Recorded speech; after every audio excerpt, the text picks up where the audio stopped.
These people coming forward to make these allegations against him, basically claiming that he was a racist, that derailed his nomination at the time, John. And Pamela, how unusual was it for him at the time to be denied a seat on the bench?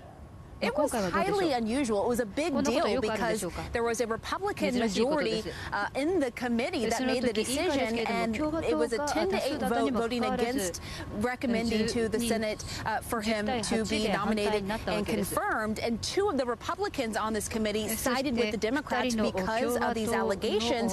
And to put it in perspective, at the time, he was only the second person denied to the federal judiciary in 48 years, John. It was very big news at the time. Pamela, what was the response from Jeff Sessions at the time?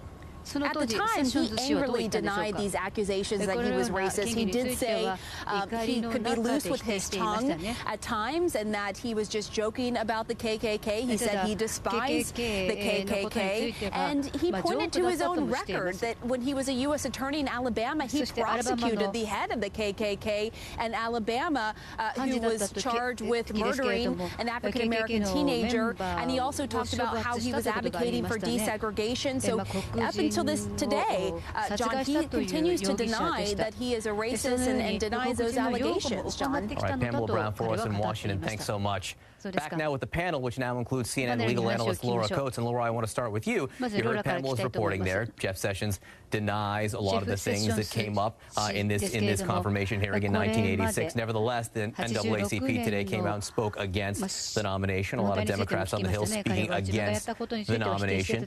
What does it say to you that Donald Trump has selected Jeff Sessions to be his Attorney General?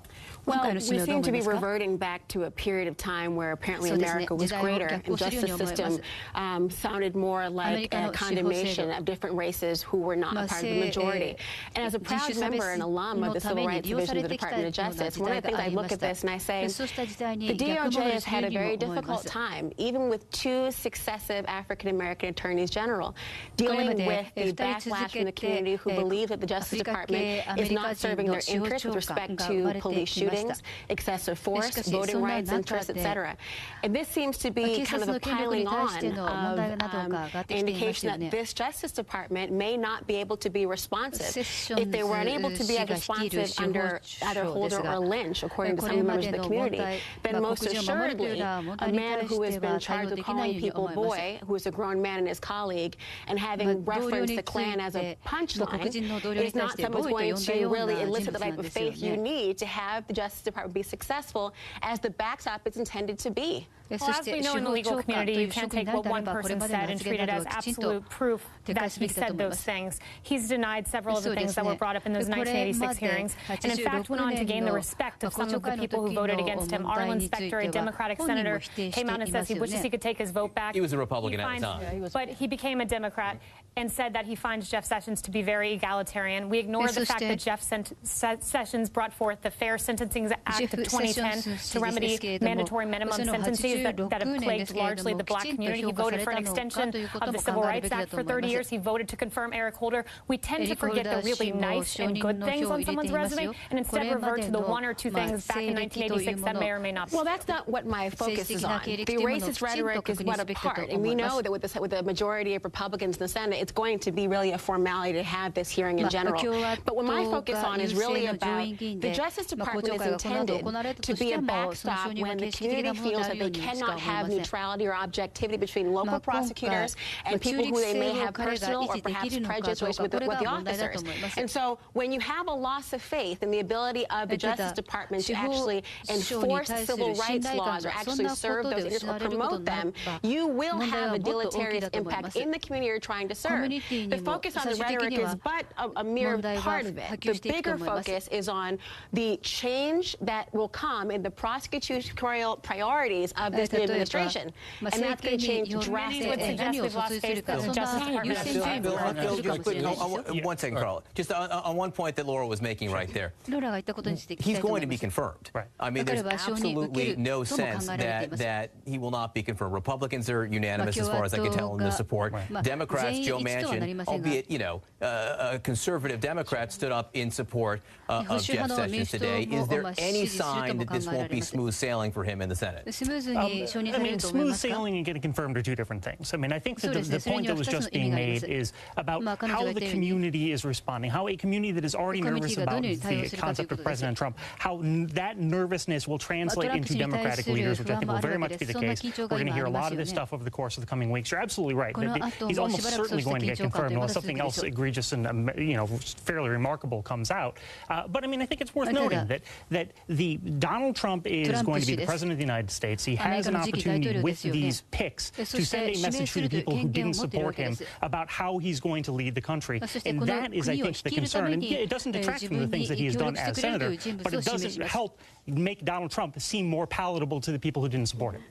That's the sadness here. The Department of Justice, great attorneys general like Robert Kennedy, the reason we have civil rights in this country and they have been enforced is because of great attorneys general. Jeff Sessions is not someone who has made his mark by becoming a great advocate for civil rights in this country. That's the sadness of this. Look, there have been people who were in the Ku Klux Klan and senators from Alabama, namely Hugo Black, who became a great liberal Supreme Court justice and was confirmed by the Senate after he had been a member of the Ku Klux Klan.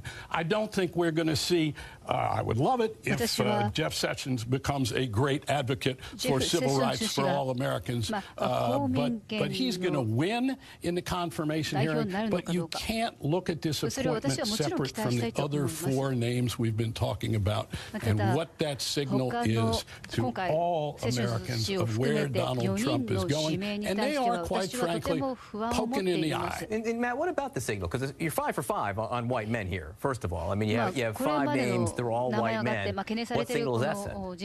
Well, look, first of all, I don't think anybody says, you know what, I really wish we had a different attorney general or a different chief of staff. I think that at the end of the day, if Donald Trump can turn the economy around, can make people feel better about America, more optimistic, then he will be a success. And maybe he gets Michelle Rhee, if he gets Michelle Rhee in the Department of Education and does the whole waiting for Superman thing, school choice, which could, I think, give African-American children better options with education. I mean, it's not over. We're still at the beginning part of this. But would I like to see more diversity early on in these picks? Absolutely. Look, he's sending a strong signal, right? He had the opportunity to bring the country together. There's always been this myth about 2 Donald Trumps. Well, you know what? We can finally dispel this myth. There is one Donald Trump. It's the same Donald Trump that we saw in the campaign. And we have to believe what he is, his actions, right? His words are not what we should be listening to. It's actually his actions. And what he's done is, instead of, like I said, trying to bring the country together, he's rewarding and putting a high premium on loyalty. Wait, how right? does this Why are you always entitled to I thought you I let you go. She was done, or let me finish. Please. Just stop. Thank you. And secondly, the other thing is he is creating this credo where his administration is going to be basically a white nationalism. That's what he's creating by picking these majority of his picks having this racial insensitive background. Is there a break here? Go ahead. I don't understand how the guy who's picked to be the head of the Defense Intelligence Agency somehow is not bringing America together, or even impacts in any way. Matt, I think but we're talking about Michael Flynn. Michael Flynn says that Islam's a political ideology. Do you think anybody in America cares who Michael Flynn is, and that sends a signal or a message to America? Little kids are quivering today about Mike Flynn. But the ones who turn 18 in time for reflective service would quiver if there is a notion that the head or former head of the DIA has this very divisive and harmful rhetoric for a global religion. He can stop a terrorist attack. Well, I really wish that, too, that some of my colleagues on the left would stop and take a breath and listen to the President of the United States and the Democratic nominee Hillary Clinton, who said, give this guy a chance, let's unify. To call someone racist, that's an egregious term. To say this is an administration of white supremacists, that's deeply irresponsible. Let's follow the lead of our President. Let's follow the lead of our President-elect, and let's unite as a country and give this guy a chance, because if Donald Trump succeeds, America succeeds. That's what Obama said, and he couldn't be more correct. All right, let's do this. let's take a break right now. We're going to continue the conversation throughout the evening. Just ahead, more on what Carl Bernstein was just talking about, the complexion, if you will, of Donald Trump's picks so far, culturally and politically. I want to speak with CNN political commentator David Axelrod, who has been pretty candid in his criticism